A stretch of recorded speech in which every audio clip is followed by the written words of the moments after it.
KGF chapter 3 की शुरुआत होती है रमिका सेन के पीएम ऑफिस से।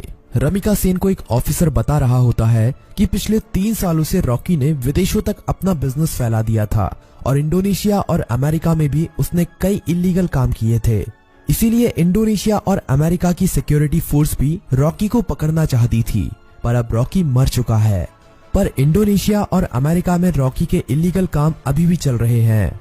रमिका सेन कहती है तो इंडोनेशिया और अमेरिका की गवर्नमेंट को उसके खिलाफ एक्शन लेना चाहिए।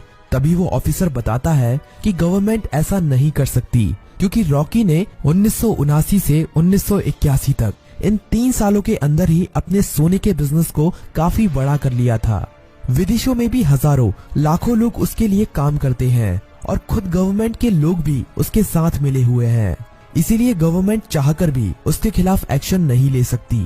फिल्म की कहानी अब फ्लैशबैक में जाती है और हमें रॉकी के जीवन के उन्हीं 3 सालों के बारे में पता चलता है, जिसमें उसने अपने साम्राज्य को विदेशों तक फैला दिया था।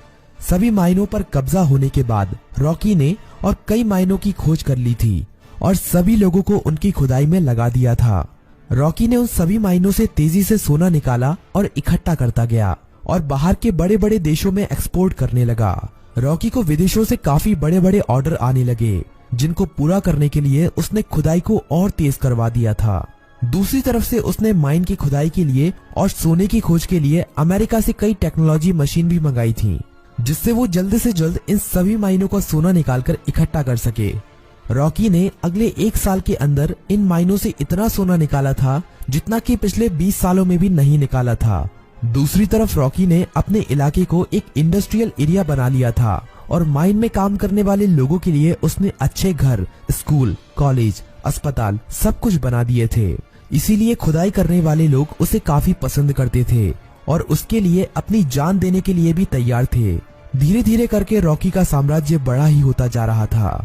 विदेशों में सोने का एक्सपोर्ट करते करते रॉकी की जान पहचान भी विदेशों की सरकार से भी हो गई और सरकारों के कई लोग रॉकी के साथ मिल गए।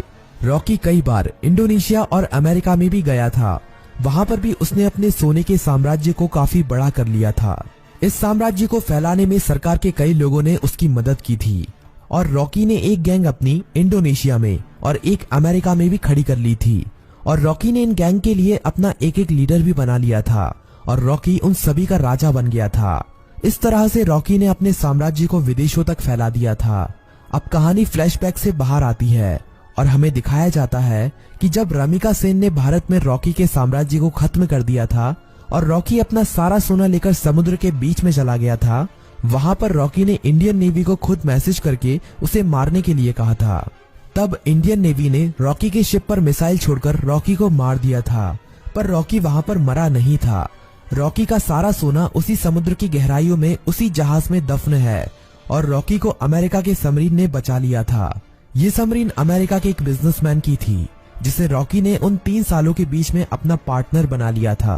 रॉकी अब अमेरिका में सबसे छुपकर रह रहा था और वो महीने में कभी कभी इंडिया भी किसी को फोन करता था कि केजीएफ का क्या हुआ, केजीएफ को ठीक होने में कितना समय लगेगा। अब कहानी इंडिया में शिफ्ट होती है और हमें दिखाया जाता है कि सलार केजीएफ के तबाह होने के बाद केजीएफ को दोबारा से खड़ा कर रहा है और जो लोग बच गए थे उन सभी लोगों के साथ मिलकर रॉकी के साम्राज्य को दोबारा से खड़े करने में लगा हुआ है। सलार ये सभी रमिका सेन से छुपाकर कर रहा है, पर बहुत जल्द रमिका सेन को भी इसके बारे में पता चलने वाला है।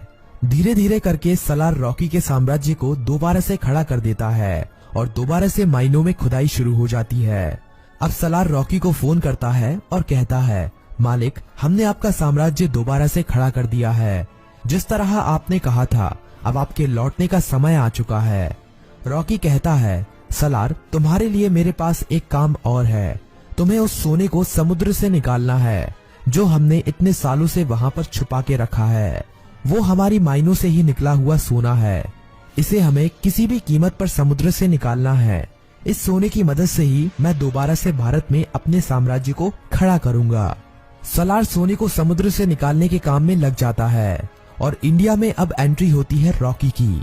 सलार अपने लोगों को कहता है कि मालिक कई सालों के बाद यहाँ पर पधार रहे हैं, उनके स्वागत में कोई भी कमी नहीं रहनी चाहिए।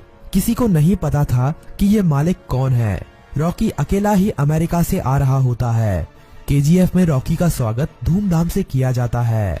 सभी लोग रॉकी को देखकर हैरान थे, क्योंकि उन्हें लग रहा था कि रॉकी मर चुका है, लेकिन रॉकी तो अभी जिंदा है। रॉकी अपनी माइनों का काम देखने के बाद सीधा मिलना चाहता था रामिका सेन से। सलार कहता है कि हम भी उसके साथ चलेंगे, पर रॉकी कहता है कि नहीं, मैं अकेला ही मिलने जाऊंगा। रॉकी अकेला ही अपनी रोल्स रॉयल कार में जा रहा होता है। तभी नाके पर पुलिस उसे पकड़ लेती है। पुलिस वाले जानते नहीं हैं कि वो रॉकी है। वो रॉकी के पास लाइसेंस न होने की वजह से और ओवर स्पीडिंग होने की वजह से थाने ले जाती है। वहाँ पर रॉकी कुछ नहीं बोलता, बस अपने आदमियों को फोन कर देता है। थाने में बड़ा ऑफिसर आता है और रॉकी से चिल्लाकर बात करने लगता है।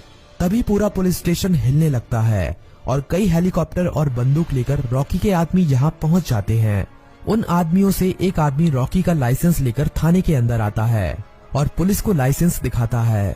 पुलिस वाला लाइसेंस पर रॉकी का नाम पढ़कर हैरान रह जाता है और रॉकी को वहाँ से जाने देता है। रॉकी अब सीधा रमिका सेन से मिलने के लिए जाता है। रॉकी के पहुँचने से पहले वो पुलिस वाला रमिका सेन तक ये खबर पहुँचा देता है कि रॉकी अभी भी जिंदा है। रमिका सेन ये खबर सुनकर हैरान हो जाती है कि अभी तक रॉकी कैसे जिंदा है।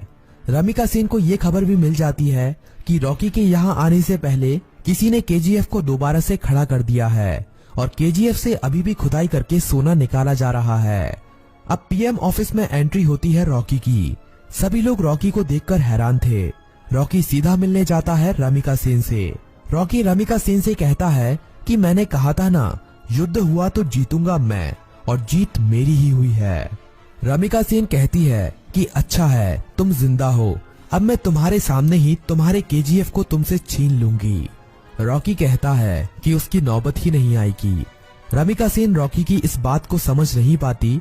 तभी रॉकी वहाँ से चला जाता है। अगले कुछ ही दिनों में रॉकी रमिका सेन की सरकार गिरा देता है और सरकार में अपनी पार्टी को जिताकर अपने आदमी को प्रधानमंत्री बना देता है। रॉकी अब दोबारा रमिका सेन को फोन करता है और कहता है कि अब क्या करोगे, अब तो तुम्हारी सरकार भी नहीं रही। रमिका सेन कहती है कि अब मेरी जिंदगी का एक ही मकसद है, तुम्हारी मौत। रमिका सेन रॉकी के सभी दुश्मनों को इकट्ठा करती है। रमिका सेन इनायत खली से भी हाथ मिला लेती है और जितने भी रॉकी के देश विदेश में दुश्मन थे, सभी को इकट्ठा करके रॉकी को मारने का प्लान बनाती है। रॉकी को मार पाना आसान नहीं था। रॉकी जितना अकेला खतरनाक था, उससे ज्यादा खतरनाक उसके गैंग के लोग थे। रमिका सेन को इंडोनेशिया और अमेरिका की गवर्नमेंट से भी सपोर्ट मिलता है, लेकिन रॉकी जानता था कि रमिका सेन उसके केजीएफ को तबाह करने में अपना पूरा जी जान लगा देगी। रमिका सेन जानती थी कि रॉकी को उसके केजीएफ में घुसकर मार पाना अब काफी ज्यादा मुश्किल हो गया है, क्योंकि अब रॉकी ने अपने केजीएफ में मिसाइलों को रोकने के लिए अपने केजीएफ के चारों तरफ रडार सिस्टम और काउंटर मिसाइल रख दी हैं। अब अगर कोई भी उसके केजीएफ के अंदर घुसने की कोशिश करेगा तो वो मारा जाएगा। रमिका सेन जानती थी कि रॉकी को मारने के लिए उसको केजीएफ से बाहर निकालना पड़ेगा और अकेले रॉकी के मरते ही उसका सारा साम्राज्य खत्म हो जाएगा। इंडिया में अपनी गवर्नमेंट खड़ी करने के बाद इंडिया की गवर्नमेंट रॉकी के लिए एक काफी बड़ी पार्टी रखती है। इस पार्टी में विदेशों के बड़े बड़े बिजनेसमैन, बड़ी बड़ी गवर्नमेंट के लीडर आते हैं। रॉकी की सिक्योरिटी के लिए इस पार्टी में काफी ज्यादा सिक्योरिटी लगी हुई थी। रॉकी पार्टी में पहुंच जाता है। थोड़ा नाच गाना होने के बाद पार्टी में एंट्री होती है रमिका सेन की। रॉकी से थोड़ी बातचीत करने के बाद रमिका सेन कहती है कि अब समय आ गया है कि तुम्हारे साम्राज्य को यहीं पर खत्म कर दिया जाए।